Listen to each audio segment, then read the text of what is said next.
Good evening. Chapter 4 को continue करते हैं इंग्लिश मीडियम के लिए, है ना। फर्स्ट लेक्चर जो अपना चैप्टर 4 का था इलेक्ट्रिक कैपेसिटेंस, उसमें अपन ने कैपेसिटेंस की डेफिनेशन, उसका एसआई यूनिट की डेफिनेशन और उसकी यूनिट हो गई, उसके साथ में डायमेंशन फॉर्मूला, स्केलर वेक्टर। अब हम बात करेंगे डिपेंडेंस की, factor of dependence.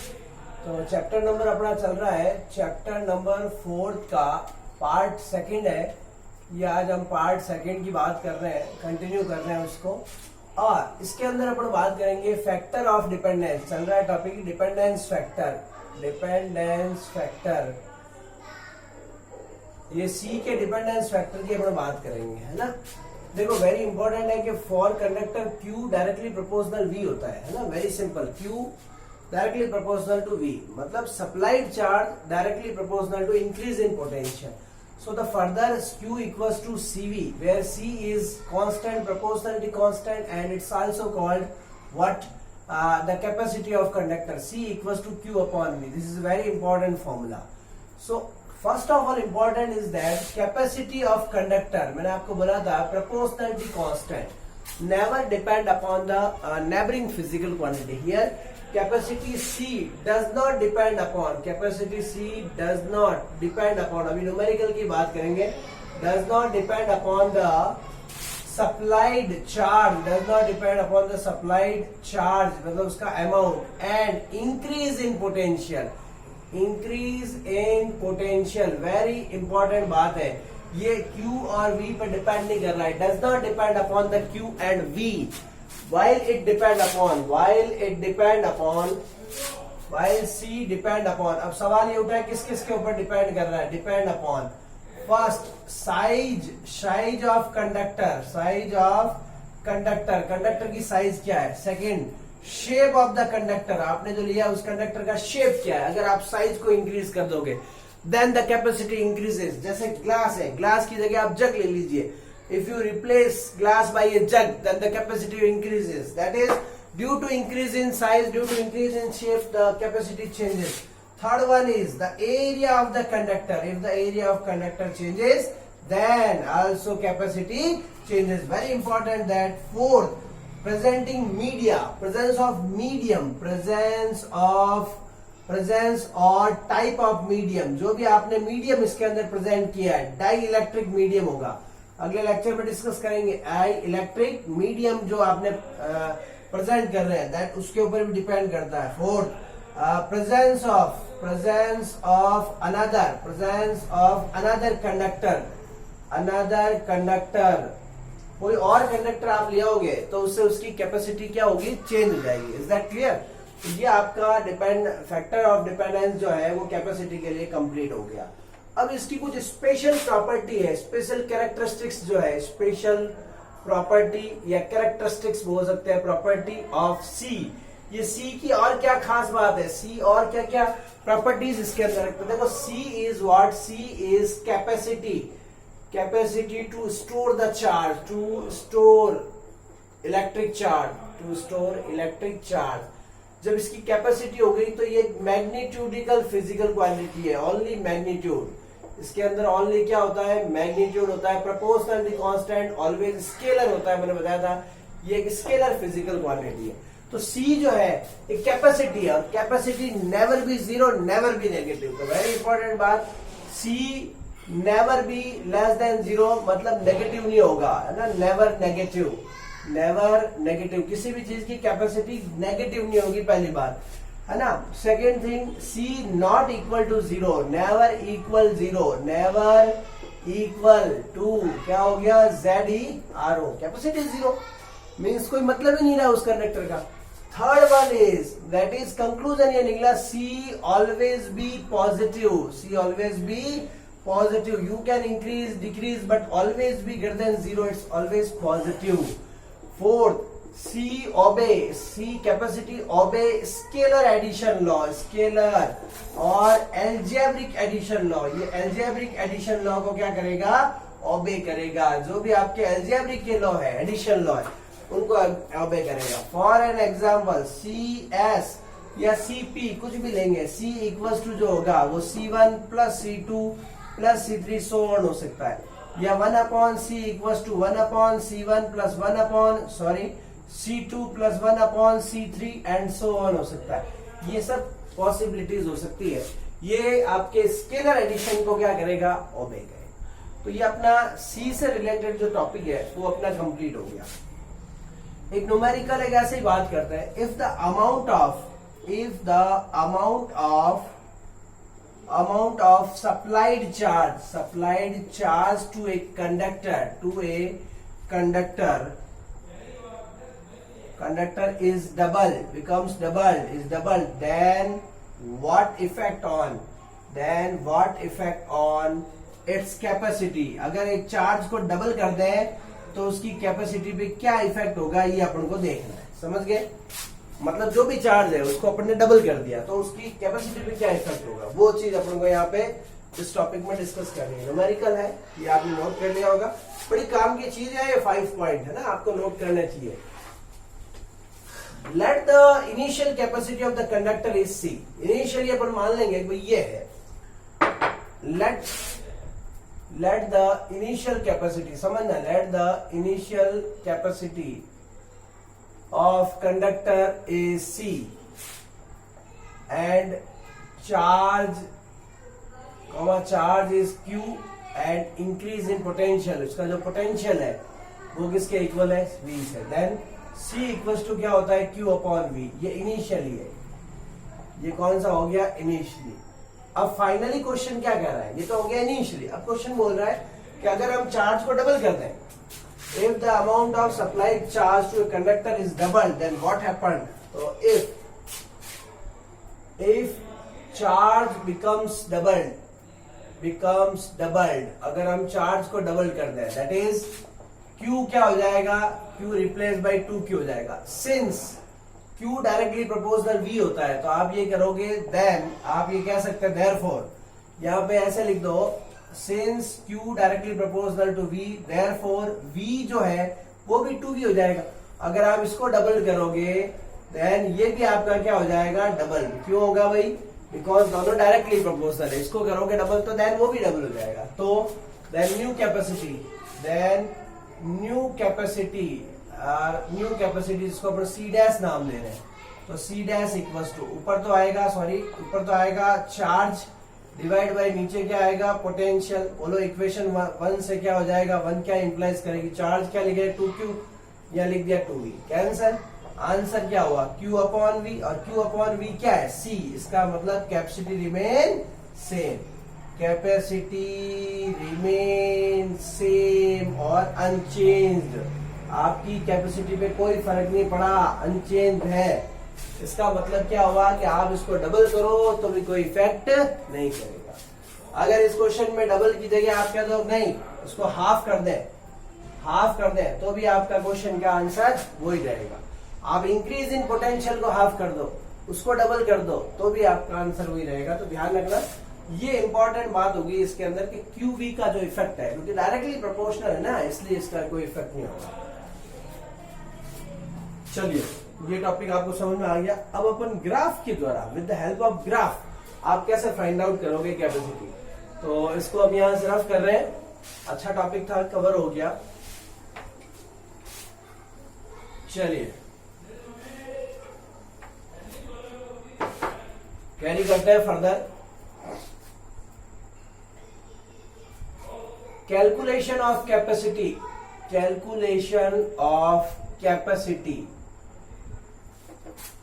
Bye QV graph, QV graph है, ग्राफ से आप कैसे कैलकुलेट करेंगे कैपेसिटी को। तो यहाँ पे आपके दो टाइप है। देखो, फॉर कंडक्टर आपको पता ही है, फॉर कंडक्टर ये तो सबको याद है, Q डायरेक्टली प्रोपोर्शनल V होता है।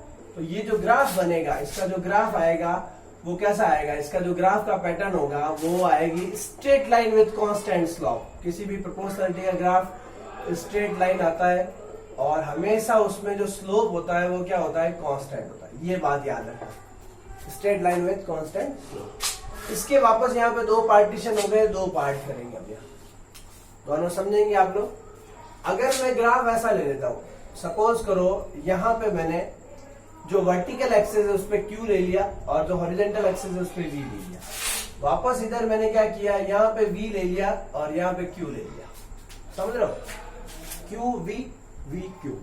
तो आएगा तो वापस यही graph, straight line with constant slope, यहाँ पे straight line with constant slope, दोनों एक जैसे आएंगे। ओके, क्योंकि वहां पे प्रोपोर्शनल रिलेशन है, प्रोपोर्शनल में जितना वो इंक्रीज होगा वो सेम उसी रेशियो में वो इंक्रीज होगा, तो दोनों इक्वल हो गए। अब आप देखो इस ग्राफ से आप कैसे फाइंड आउट करोगे कैपेसिटी, कैसे फाइंड आउट करते हो, क्या तरीका काम में लेते हो, क्या स्ट्रेटेजी रहती है। तो अपन क्या करेंगे, फर्स्ट कोई भी ग्राफ हो उसके अंदर first of all we find the slope, slope of straight line, slope of straight line जो भी आपको गिवन है उसका स्लोप लेंगे। स्लोप का मतलब होता है यहाँ पे slope equal to tan theta, और tan थीटा इक्वल टू होता है परपेंडिकुलर अपॉन बेस। फॉर्मूला है tan theta equal to perpendicular upon base. Perpendicular का मीन्स होता है वर्टिकल, परपेंडिकुलर हमेशा वर्टिकल, बेस जो होता है वो हमेशा हॉरिजॉन्टल एक्सिस पे होता है, राइट। तो tan थीटा इक्वल टू, देख के बताओ या परपेंडिकुलर, वर्टिकल पे कौन है, ये वर्टिकल हो गई, ये वर्टिकल एक्सिस है, और ये आपकी कौन सी एक्सिस है, हॉरिजॉन्टल। बताइए वर्टिकल पे कौन है, Q, हॉरिजॉन्टल पे V, Q upon V, since Q upon V किसके इक्वल होता है, C के। तो आपका आंसर क्या हो गया, tan theta equal to C, मतलब आपकी कैपेसिटी हो गई C equal tan theta. Very simple, capacity is equal to slope, capacity of conductor, capacity of conductor is equal to slope of straight line.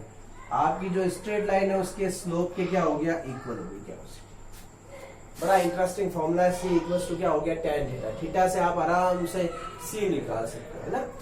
अब आ जाओ इधर वापस, ये क्या चीज चलाएंगे, slope of straight line, as it is copy करनी है आपको, थोड़ा सा ध्यान देंगे। स्लोप ऑफ स्ट्रेट लाइन वही बात है, tan theta equal to perpendicular upon base.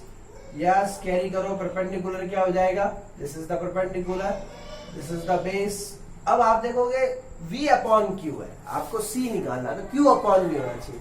Here we change the numerator and denominator, numerator और डिनोमिनेटर को इंटरचेंज करते हैं ना, तो क्या हो जाएगा 1 upon tan theta equal to, बोलिए, then this is Q upon V, 1 upon tan equal to cot, this is Q upon V, and the Q upon V किसके इक्वल होता है, C। So cot theta equal to C, so 1 upon 10 है ना, cot theta, और इसको 1 upon 10 भी लिख सकते हैं, तो 1 अपॉन tan थीटा और cot थीटा इक्वल टू किसके हो गया, C। ये आपके दोनों ग्राफिकल मेथड से अपन ने कैपेसिटी फाइंड आउट करना सीख लिया। बड़ा अच्छा और इजी टॉपिक था, इजीली कवर भी हो गया और आपको अच्छे से समझ में भी आ गया होगा। एक न्यूमेरिकल लेते हैं, ग्राफिकल मेथड से आप कैसे फाइंड आउट करोगे उसकी बात करेंगे।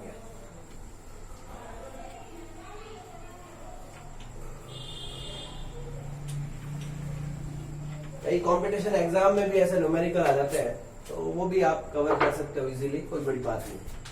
क्वेश्चन देखो, क्वेश्चन ऐसा है आपको कि ग्राफ गिवन है आपको, यहाँ पे आपको Q दे दिया, दिस इज योर V, और ये ग्राफ बना दिया, राइट।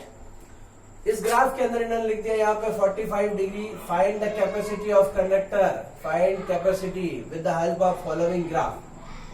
आपको ग्राफ देखना है, Q और V है, तो यहाँ पे लिख देंगे we know that C equal to tan theta, here theta is 45 degree, so C equal to tan of 45, और tan ऑफ 45 का मतलब होता है 1, और इसकी जो यूनिट होती है वो फैराड, 1 फैराड इसकी हो गई आंसर। वेरी इजी, ये वाला कॉन्सेप्ट काम में लेंगे। अगर कोई दो कंडक्टर है, find the ratio of two conductors A and B, find the ratio of capacity of two conductor,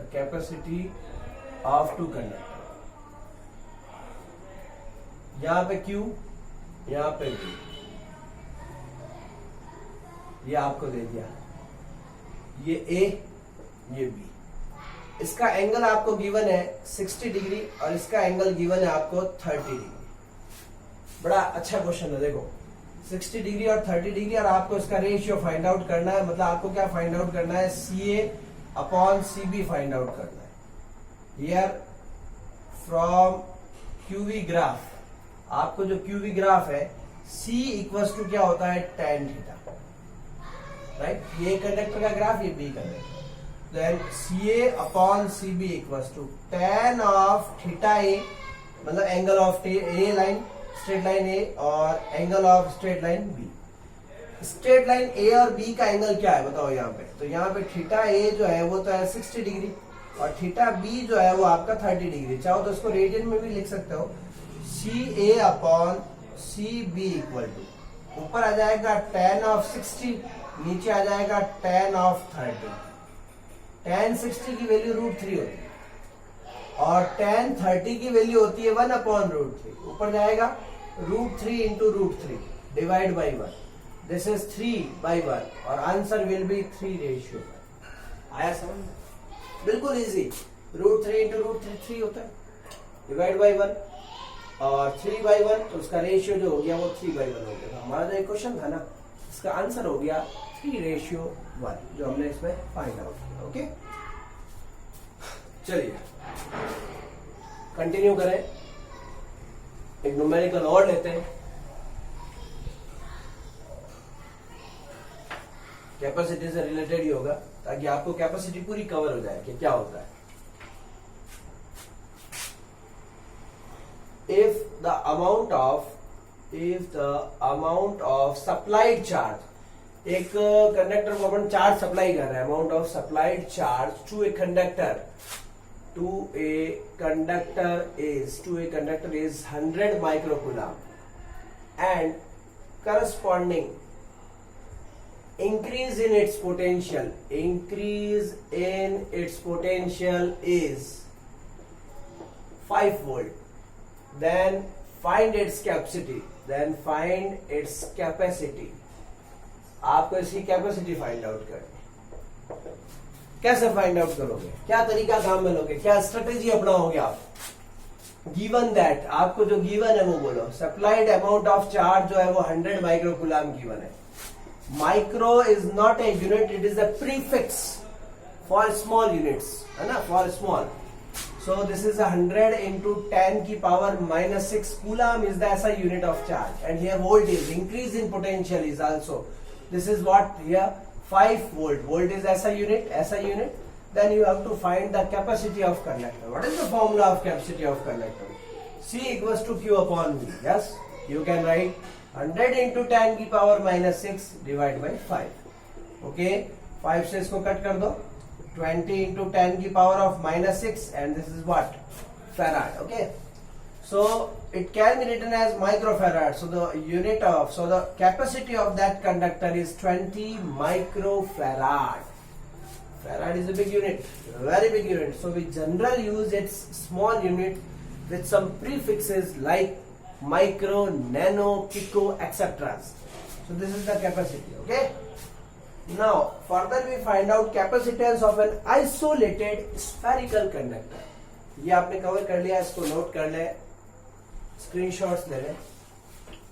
Now we find the capacity or capacitance of spherical conductor, isolated spherical conductor. बहुत अच्छा question होगा, इसके ऊपर भी अपन cover करेंगे। Capacity oblique capacitance of isolated spherical conductor. एक isolated spherical conductor की बात करेंगे, उस कंडक्टर की आपको कैपेसिटी फाइंड आउट करनी है, आल्सो उसका इफेक्ट ऑफ मीडियम भी यहां देखेंगे। दो टॉपिक यहां पर कवर हो गए। So first of all we consider a isolated spherical conductor. This is the R radius of the conductor. This is the center. The amount of charge which supplied or which is stored by the conductor is Q. This is the amount of supplied charge. Charge spherical conductor isolated. Does not attach with another conductor. Okay. So here there is no charge inside conductor. So E in also equal to 0, but complete volume of this conductor behave like as equipotential plane or surface. Total volume, इसका पूरा volume जो है उसमें V always क्या होगा? Constant होगा. It's behave like as equipotential surface. ये अपन ने थर्ड चैप्टर में डिस्कस किया था, इलेक्ट्रिक पोटेंशियल चैप्टर के अंदर, कि स्पेरिकल कंडक्टर और spherical shell behave like as a equipotential plane of surface. Okay, consider a, सबसे पहले कंसीडर करेंगे, consider a isolated spherical conductor of radius capital R. Let the amount of supplied charge is Q.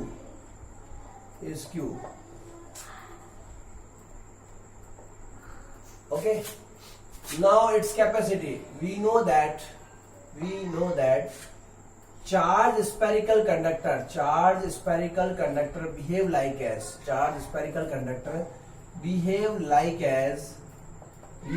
as equipotential surface in its whole volume. इसके पूरे volume के अंदर वो equipotential की तरह बिहेव करता है. And its potential is common potential V equals to KQ upon R. ये पिछले चैप्टर में अपन ने देख लिया कि KQ upon R होता है. Where K जो होता है उसकी वैल्यू अपन को पता है, K is electrostatic constant for vacuum. ये सब फॉर वैक्यूम के लिए बात हो रही है. This is all for vacuum.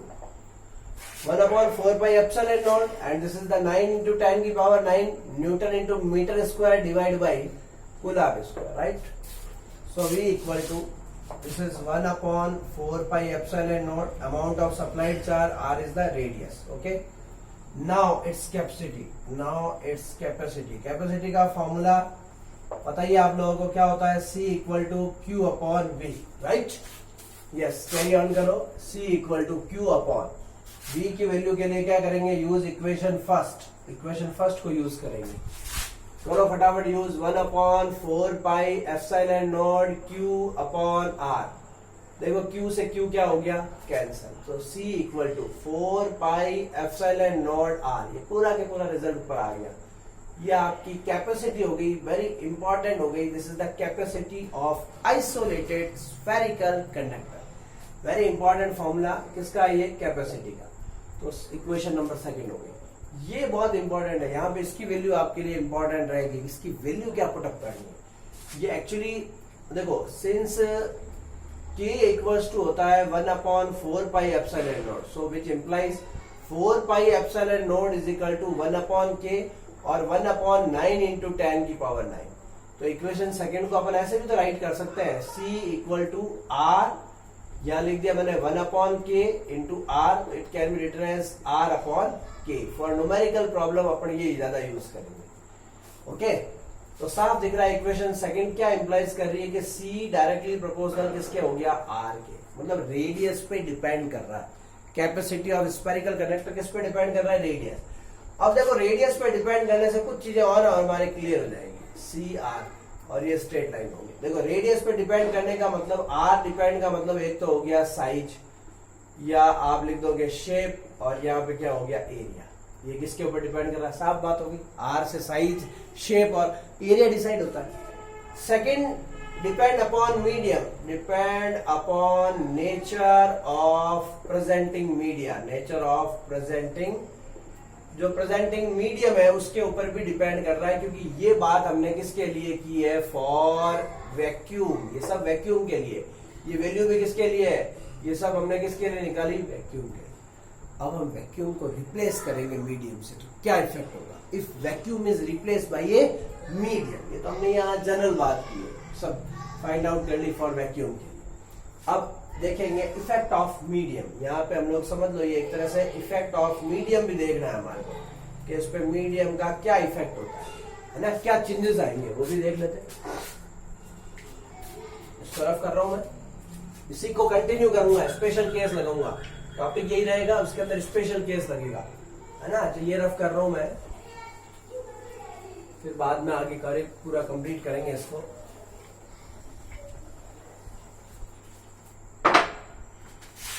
ये तो हेडिंग है ही हमारी. यहां पे आपके लगेगा special case. If a medium of dielectric constant, medium of dielectric constant epsilon r, dielectric constant epsilon r is present in spherical conductor. Vacuum की जगह स्फेरिकल कंडक्टर में एक मीडियम प्रेजेंट है और उसका डाइलेक्ट्रिक कांस्टेंट ये है. और यूं कह सकते हैं, और vacuum is replaced by a medium of dielectric constant जिसका नाम है एप्सिलॉन आर. इसको अपन ने इससे रिप्लेस कर दिया, वैक्यूम को डाइलेक्ट्रिक मीडियम से रिप्लेस कर दिया. तो इन दिस केस क्या होगा, देखो अब इन दोनों की इलेक्ट्रिक परमिटिविटी अलग होती है. डाइलेक्ट्रिक मीडिया जब मीडियम आ जाता है, वैक्यूम आ जाता है. तो देखो फॉर वैक्यूम अपने कैपेसिटी जो थी C equal to 4 pi epsilon naught R, ये तो पता ही है. यार वैक्यूम रिप्लेस्ड बाय मीडियम, मतलब ये हो गया वैक्यूम जो है उसकी परमिटिविटी रिप्लेस होगी किससे, मीडियम से. अब देखो दोनों की इलेक्ट्रिक परमिटिविटी को चेक करो. इलेक्ट्रिक परमिटिविटी जो होती है इसकी होती है एप्सिलॉन नॉट, उसकी जगह आ जाएगा एप्सिलॉन. दोनों की परमिटिविटी अलग अलग होती है. एक फॉर्मूला है कि एप्सिलॉन आर इक्वल टू होता है एप्सिलॉन अपॉन एप्सिलॉन नॉट, जिसको आप बोलते हो डाइलेक्ट्रिक कांस्टेंट या रिलेटिव परमिटिविटी. डाइलेक्ट्रिक कांस्टेंट यहां से अगर आप मीडियम की निकालोगे तो वो एप्सिलॉन नॉट तो रहेगा टाइम्स एप्सिलॉन आर हो जाएगा. मतलब जो चीज वैक्यूम में है वो तो है ही है, मीडियम में आते ही उसकी जो परमिटिविटी है, that permittivity is epsilon R times of epsilon naught. इसका सीधा टाइम्स करना है. कितना टाइम्स करना है, एप्सिलॉन आर टाइम्स में आती है क्या, इलेक्ट्रिक परमिटिविटी. ये फॉर्मूले के अकॉर्डिंग है कि उसमें इलेक्ट्रिक परमिटिविटी ज्यादा हो जाती है. डिपेंड करता है कि आप कौन सा मीडियम फील्ड करते हैं. If you filled conductor then it is infinite times. If you filled glass, wax, है ना, और अनदर. सो अब जो आपका नेक्स्ट फॉर्मूला जो बनेगा वो फॉर्मूला क्या होगा.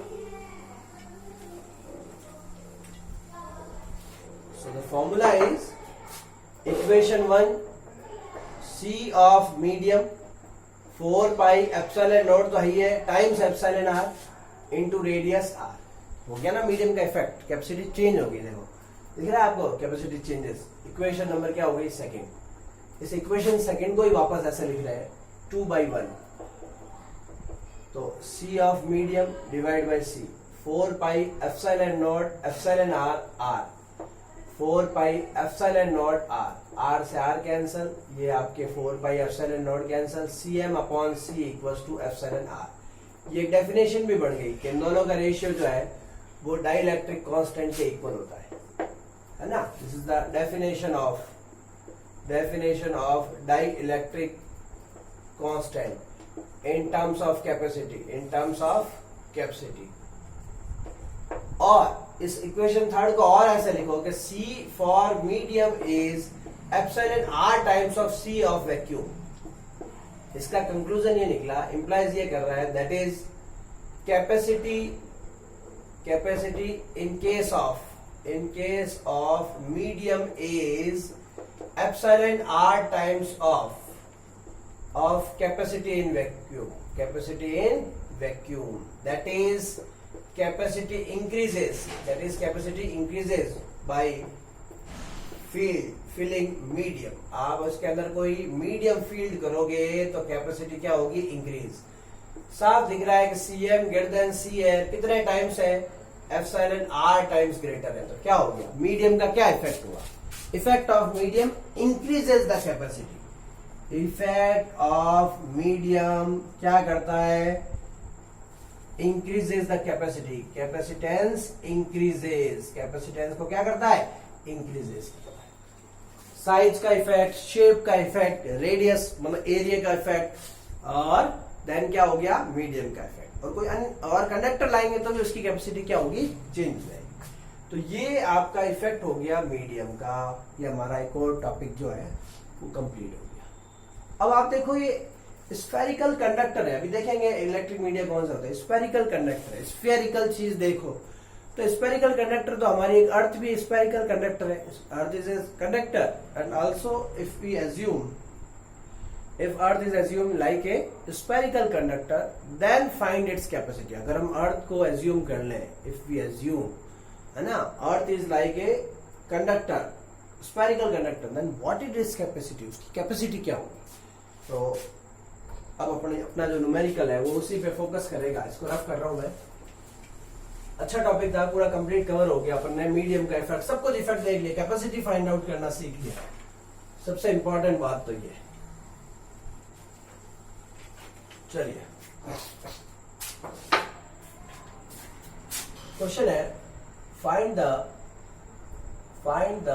Capacity of earth assuming that earth behave like as spherical conductor of radius 6400 kilometre. आपको अर्थ को एज्यूम करना है एक स्पेरिकल कंडक्टर की तरह जिसकी रेडियस आपको गिवन है 6400 kilometre. Metre is unit, kilo is prefix for large value. 6400 into 10 की power of 3 metre. Right. R given है, आपको सी फाइंड आउट करना है. इन केस ऑफ वैक्यूम आपको मीडियम की बात नहीं की है, तो vacuum C equal to 4 pi epsilon naught R और written as CR upon C equals to R upon K. So here you write 64 into 10 की पावर 3 डिवाइड बाई K की वैल्यू 9 इंटू 10 की power 9. 6400 divide by 9 into, yes you can write like this, 10 की power -3 और -9. इसको cut करोगे आप तो answer आएगा 71111 इंटू 10 की power -6 farad. It's approximately equal to 711 micro farad. Very small then farad. This is micro farad in small value, in small units, in order of small unit of farad. Means इतनी बड़ी size की जो अर्थ है उसकी भी जो capacity है, the capacity of earth is in micro farad, not in farad. That is farad is very big unit of capacity. उसके लिए तो बहुत बड़ी अर्थ रिक्वायर्ड होगी, है ना. तो ये तो अपन ने सिंपली वे में फाइंड आउट किया है कि भाई अर्थ की जो कैपेसिटी है, इतना बड़ी अर्थ है, उसकी कैपेसिटी आपको 711 माइक्रो फैराड मिली है. अगर ये मान लो 1 फैराड